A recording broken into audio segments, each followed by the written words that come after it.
Bonsoir, bienvenue à toi frérot, bienvenue à toi sœurette dans cette petite vidéo, j'espère que tu vas bien. Écoute, pour ma part, tout va pour le mieux. Aujourd'hui j'avais envie qu'on se retrouve parce que j'avais envie de te parler. J'avais envie de te parler de certaines choses, plus particulièrement de certains dessins, et de te raconter leur histoire. Parce que voilà, dans tous les dessins que j'ai réalisés, certains comptent plus que d'autres, et certains ont des histoires, certains ont été faits dans un contexte ou dans une période de ma vie qui était plutôt particulière, et aujourd'hui je viens te partager tout ça. Certaines de mes créations veulent dire plus de choses que d'autres, et vont chercher des choses tout au fond de moi, tu vois. Et aujourd'hui j'ai envie de te partager ça, j'ai envie de t'en parler. Donc voilà, aujourd'hui on va parler de dessin, mais pas seulement. Le premier dessin spécial dont j'ai envie de te parler, c'est ce dessin. Alors pour que tu comprennes un petit peu, je l'ai juste là, sous les yeux, sur mon téléphone, parce que c'est un dessin que j'ai posté sur mon compte Instagram, et je vais m'aider de mon compte Instagram pour te parler de ces dessins, pour les avoir sous les yeux, tu vois. Tout ça pour te dire, si de temps en temps je baisse les yeux pour regarder mon téléphone, ne t'en fais pas, tout est normal. Et là tu vois en l'occurrence, juste le fait de regarder ce dessin, qui représente beaucoup de choses pour moi, ça me rappelle plein de souvenirs, ça me rappelle plein de choses, et je vais te raconter son histoire. En fait ce dessin, c'est un projet scolaire, qui m'a pris 4 heures à réaliser sur un grand mur, tu vois.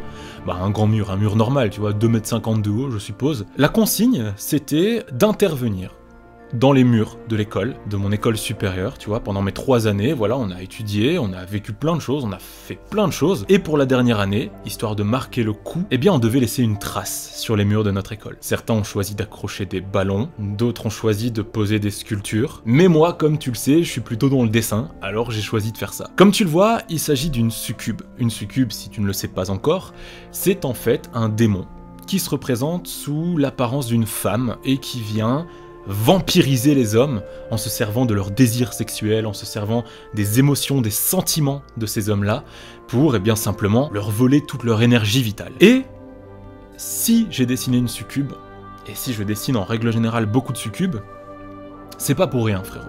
Aujourd'hui, je vais te raconter ça. Ah, il y a un petit peu de mystère derrière tout ça, c'est vrai. Aujourd'hui, je peux en parler sans que ça me touche spécialement ou sans que ça me fasse du mal. Au contraire, je dirais, ça m'a apporté beaucoup de bonnes choses, mais en effet, dans ma vie, j'ai rencontré une succube. Alors évidemment, je te parle pas du vrai démon, je te parle pas d'une meuf avec des cornes qui est venue me vampiriser avec un croissant de lune sur la tête. Je te parle d'une nana.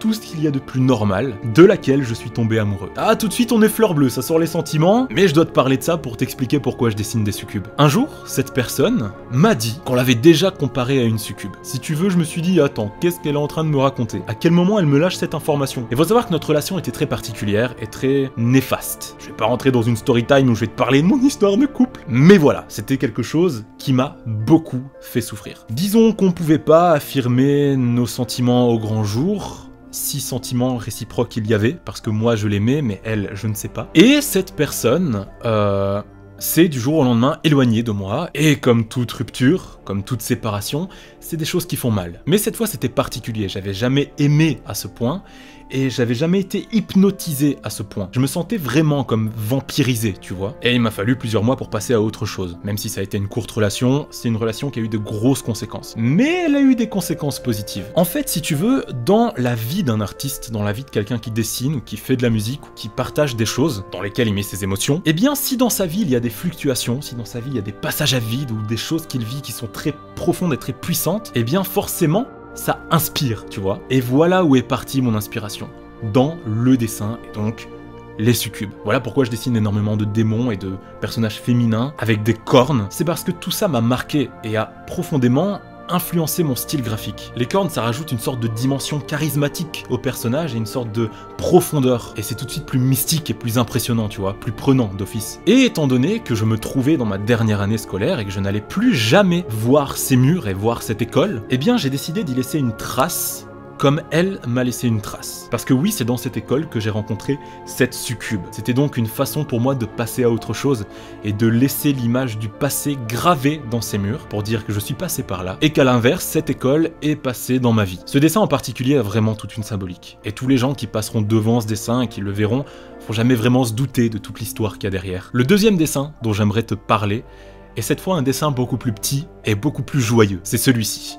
Cette année, je suis parti pour la toute première fois dans un autre pays que le mien, seul, ou en tout cas sans mes parents, j'étais avec ma petite amie. C'était donc la première fois que je prenais l'avion et que j'allais à l'aventure et que je vivais des choses qui étaient hors de mon quotidien. Et je peux t'assurer que quand c'est la première fois que tu pars, frérot, le sentiment de liberté et le sentiment de pouvoir tout faire et de pouvoir vivre, tout simplement, est tellement intense qu'il te marque réellement. Et si tu veux, ce dessin-là est totalement imbibé de cette ambiance de liberté et de voyage et de vie, tu vois, de vie intense. C'est un dessin qui représente beaucoup pour moi parce que je l'ai fait à mon retour, lorsque j'étais à des milliers de mètres au-dessus de vos têtes, au-dessus du sol, tu vois. Et le paysage était magnifique. Et je voulais, tu vois, un dessin spécial. C'est pas tous les jours qu'on a l'occasion de faire et de créer quelque chose, de créer une œuvre, de créer un dessin au-dessus des nuages. Tu vois, on sait tous que quand on a la tête dans les nuages, c'est qu'on pense. Les nuages, c'est une symbolique qui est intimement liée à l'inspiration et à la création, tu vois. Et je voulais faire un dessin qui soit imbibé de ce moment et de cet instant précis où j'étais ailleurs, où j'avais littéralement la tête dans les nuages. Voilà donc toute l'histoire de ce dessin. C'est pas un gros truc, mais c'est tellement intense et c'est tellement riche en inspiration et je voulais capturer ce moment, tu vois, je voulais capturer la magie de cet instant où je me trouvais plus proche de l'inspiration que jamais. Par contre, je te cache pas que c'était plutôt chaud de le dessiner parce qu'un avion, faut pas croire que c'est stable, hein. C'est pas stable du tout, ça bouge énormément, sur tous les Ryanair. Mais bon, ça reste un super souvenir. Et le tout dernier dessin, l'ultime dessin dont j'aimerais te parler dans cette vidéo, c'est celui-ci. C'est ni plus ni moins qu'un autoportrait que j'ai fait à l'ancienne, si tu veux. Tu vois très bien que les traits sont très dynamiques et sont très brouillons, sont très déstructurés et moins épurés. C'était mon ancien style. Et je voulais, à travers ce dessin, c'était un moment où dans ma vie tout était très compliqué. Et c'est très récent pourtant. Hein. Mais voilà, j'ai eu une période plutôt complexe, où j'étais partagé entre faire des choses que j'aimais pas pour gagner ma vie, ou persévérer et pouvoir arriver à faire de ma vie quelque chose que j'aime, en exerçant ma passion, tu vois. J'étais donc partagé entre décisions importantes, choix importants et valeurs. Et ce dessin a capturé totalement ce passage de ma vie qui est plutôt sombre et plutôt conflictuel avec moi-même. Voilà pourquoi je me suis représenté les yeux fermés, pleurant du sang, pleurant des larmes opaques, en référence aussi à tous mes anciens dessins. Il fallait pour moi que je couche sur papier cette humeur et cette ambiance qui était très sombre pour moi. Et tu vois, ce dessin symbolise plusieurs choses. C'est à partir de ce dessin-là que j'ai repris le dessin réellement et que je me suis remis à bien alimenter, t'as dû le voir, mon compte Instagram, tu vois, c'est là où je postais le plus de dessins. Après ce dessin-là, c'est parti, tu vois. Tous les jours, voire les 2-3 jours, bam bam bam, je postais un dessin. Or, tu sais à quel point je suis régulier, d'habitude. Tu le sais. Mais voilà, ça symbolise une transition. Et il fallait que je retourne aux bases. Voilà pourquoi je l'ai fait à l'ancienne, en utilisant mon ancien style. Parfois ça fait du bien. Parfois ça fait du bien de revenir aux sources et de pouvoir coucher sur papier toutes les émotions qu'on ressent sur l'instant. D'ailleurs, depuis ce dessin, tout s'est arrangé. Comme quoi, parfois, il suffit d'un petit dessin pour faire des petits déclics et se rendre compte de quel choix on doit prendre. Enfin voilà. C'est tout pour cette vidéo, j'espère qu'elle t'aura plu, j'espère que ces petites histoires t'auront plu. Moi je vais te laisser là, je vais filer, laisser un petit peu de mystère pour mes autres dessins. Je te dis à la prochaine pour une prochaine vidéo, d'ici là porte-toi bien car tu le sais frérot, c'est ce qu'il y a de plus important. C'était Corbeau, ciao ciao.